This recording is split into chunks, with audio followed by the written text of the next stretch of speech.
तुम्हें मम्मी या पापा ने कभी कोई काम करने के लिए कहा होगा और तुमने कहा होगा। आज नहीं कल करेंगे। फिर वो मम्मी का उड़ता हुआ चप्पल आया होगा तुम्हारी तरफ। और अगर गलती से वो काम नहीं हुआ तो फिर पापा की बेल्ट तो है ही। पापा की गलती होगी नहीं वैसे। गलती। इसी तरीके से तुम अपने बहुत सारे काम टाल देते हो। या तो उस काम को करने में बहुत देर हो जाती है या फिर वो काम कभी होता ही नहीं। मैंने भी ऐसी बहुत सारी गलतियां की हैं जिनकी वजह से मुझे बहुत नुकसान हुआ है। तो वेलकम टू वाइज मंक, और आज मैं तुम लोगों को प्रोक्रास्टिनेशन से निकलने के तरीके बताऊंगा।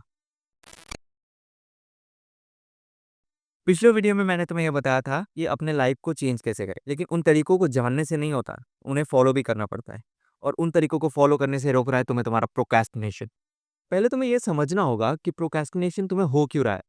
क्या तुम्हें वो काम बहुत बड़ा लग रहा है, या फिर तुम उस काम में आने वाली डिफिकल्टी से डर रहे हो, या फिर तुम उस परफेक्ट मोमेंट का वेट कर रहे हो जो शायद कभी आएगा ही नहीं। एक तारीख से जिम जाएंगे ऐसे नहीं होता। You will have to do it today. संगीन मामला है ये। तो चलो इससे बाहर कैसे निकलते हैं, इससे डील कैसे करते हैं, उसके बारे में जानते हैं। तो मैं तुम्हें 5 तरीके बताता हूँ। कोई भी काम तो अगर बहुत बड़ा लग रहा है तुम्हें, तो उसे छोटे छोटे पार्ट्स में डिवाइड कर लो, फिर धीरे धीरे एक एक करके करो। जब भी तुम पहला पार्ट करोगे, जब भी तुम पहला हिस्सा उस काम का करोगे और वो खत्म होगा, तो फिर तुम्हें एक सेंस ऑफ अचीवमेंट फील होगा।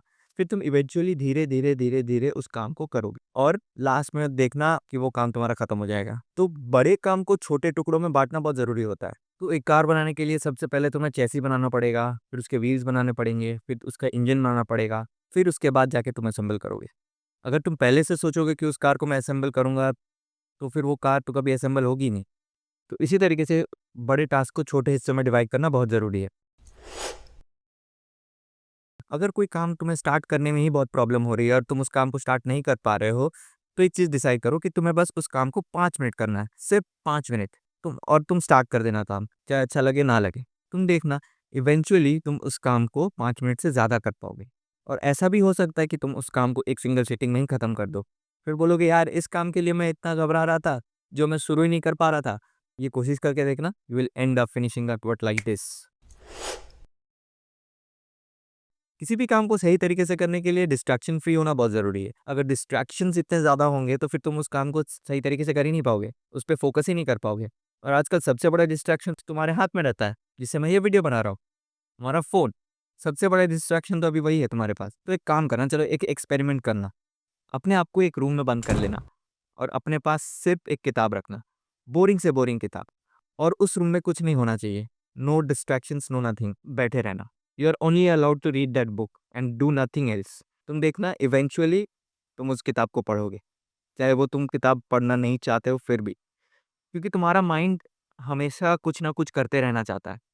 अगर मैं यहाँ पे तुम्हारा किताब रख दूँ और वो फ़ोन रख दूँ, तो तुम्हारा दिमाग फ़ोन की तरफ जाएगा, क्योंकि वो उसे ज़्यादा स्टिमुलस देगा, वो ज़्यादा एंटरटेन करेगा।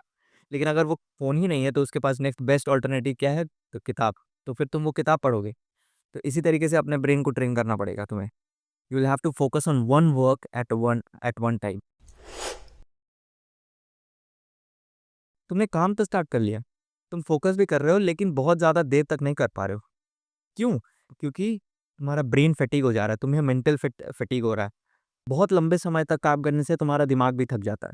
तो इसीलिए तुम पोमोडोरो टेक्निक यूज़ कर सकते हो। उसमें क्या करना होता है, 25 मिनट तुम वो काम करोगे और 5 मिनट का ब्रेक रहेगा, और फिर तुम इस साइकिल को रिपीट करोगे। तो वो 5 मिनट का ब्रेक तुम्हारे माइंड को वापस से रिफ्रेश कर देगा। तुम वो 5 मिनट में जो मन वो कर सकते हो। तुम्हें किसी से बात करनी है, तुम्हें रील्स देखना है, तुम्हें गेम खेलना है, जो मन वो।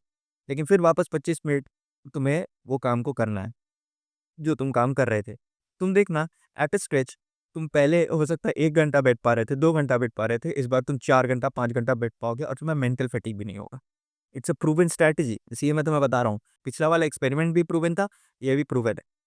तो ये ट्राई करके देखना। इवेंचुअली धीरे-धीरे, एक बार में नहीं होता कुछ, लेकिन धीरे-धीरे तुम अपने आप को इससे बाहर निकाल पाओगे। कभी तुमने नोटिस किया है कि एग्ज़ाम के पहले पढ़ाई बहुत अच्छी होती है? ऐसा क्यों होता है? क्यों? क्योंकि तुम्हारे पास एक डेडलाइन होती है कि मेरे को इस टाइम के पहले ख़त्म करना है मेरी पढ़ाई। अब अगर कोई और काम तुम कर रहे हो और उसमें डेडलाइन नहीं है, तो तुम प्रोक्रास्टिनेट ऑब्वियसली करोगे। यार टाइम तो है ना, आज करेंगे, कल करेंगे, परसों करेंगे। ऐसे करने से नहीं होता बॉस। तुम्हें डेडलाइन्स बनानी पड़ेंगी। तुम्हें एक डेडलाइन फिक्स करना पड़ेगा कि इस तारीख के पहले मेरे को ये करना है। इनफैक्ट अपने शरीर को अगर तुम्हें अच्छा बनाना है, फॉर एग्जांपल तुम्हें वेट लॉस करना है तो तुम्हें एक डेडलाइन रखना पड़ेगा कि 6 महीने बाद मेरे को इतना वेट चाहिए। उस हिसाब से तुम डेली वर्क करोगे। या फिर तुम्हें कोई किताब खत्म करनी है तो फिर तुम डेडलाइन रखोगे कि या तो 1 हफ्ते के अंदर मेरे को वो किताब खत्म करनी है, या तो 10 दिन के अंदर वो किताब खत्म करनी है, 20 दिन के अंदर। तो ऐसे डेडलाइन्स वो बनाने पड़ेंगे, तब तुम इफेक्टिवली मोर प्रोडक्टिवली उस काम को कर पाओगे। अगर तुम्हारे पास डेडलाइन ही नहीं होगा तो फिर तुम प्रोक्रेस्टिनेट करोगे ही। ये हार्ड एंड फास्ट रूल है, एक तरीके से समझ लो। ये कुछ 5 तरीके थे जो मुझे पता है, जो मैंने यूज़ किए हैं। अगर और तुम्हें तरीके पता है प्रोक्रेस्टिनेशन से बाहर निकलने के लिए तो कमेंट डाउन करना। और एक बात हमेशा याद रखना कि प्रोक्रेस्टिनेशन हमेशा एक गिल्ट और नेगेटिविटी के साथ आता है। प्रोक्रेस्टिनेट करोगे और कोई वो काम नहीं होगा तो you will eventually start negative talking with yourself. तुम अपने आप को कोसोगे, तुम अपने आप को बोलोगे यार तुम्हारा कुछ नहीं होगा, यार ये नहीं, वो नहीं, एक्सेट्रा एक्सेट्रा। तुम्हें अपने आप को इस तरीके से पनिश नहीं करना है। तुम्हें समझना होगा कि इस दुनिया में हर कोई प्रोक्रेस्टिनेट करना है, लेकिन तुम्हें उससे बाहर निकलना पड़ेगा मेरे दोस्त, क्योंकि प्रोक्रेस्टिनेट करके कोई सक्सेसफुल नहीं बना है। हर आदमी प्रोक्रेस्टिनेट करता है, लेकिन सक्सेसफुल सिर्फ वही बनता है जो प्रोक्रेस्टिनेशन से बाहर निकल जाता है। तो तुम्हें अगर सक्सेसफुल बनना है तो तुम्हें प्रोक्रेस्टिनेशन से बाहर निकलना पड़ेगा। तो धीरे-धीरे ये हो जाएगा। काम करते रहो अपने ऊपर काम करोगे तभी धीरे-धीरे चीज़ें सुधरेंगी। सो धैर्य रखो मेरे दोस्त, सब ठीक हो जाएगा। अरे मैं तो हूँ तुम्हारे प्रॉब्लम्स का सॉल्यूशन देने के लिए। चलो आज के वीडियो में बस इतना ही। मिलते हैं नेक्स्ट वीडियो में।